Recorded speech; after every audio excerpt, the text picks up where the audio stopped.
Ever wonder what the drug testing lab is looking for when they come in and pick up your cup? There's two things specifically that the lady in the drug testing lab is looking for when you go to take a drug test.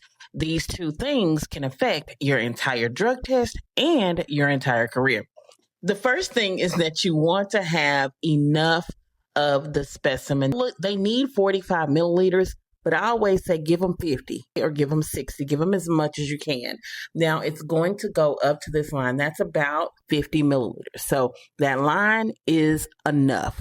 Now, what they're going to then do is they're going to take the two bottles and they're going to pour 30 milliliters in one bottle and 15 milliliters in the other bottle. The reason why they do that is because the FMCSA requires a split specimen. What they're doing is they're going to test the specimen, the urine, in bottle A, which is 30 milliliters, and they're going to sit bottle B over to the side. So let's say bottle A comes back positive and you're like, nope, can't be. That's not me. I don't know whose it is. You have your right as a driver testing under the DOT is that you can tell them to test that other bottle. The bottle that you set to the side, go test that, and they'll test it and send it to a totally different independent lab. Most times, you are the one that will have to pay for that bottle to be sent to that other lab. The other thing that they're looking at is they're looking at this strip right here. This is the temperature strip. Your temperature range has to be between 90 and 100 degrees.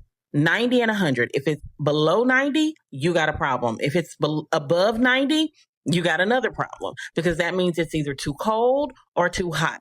That means you're either unalive or there's something else going on. You brought someone else's urine in and tried to slip one on them. If your temperature is out of range, what will happen is they will give you the opportunity to test again.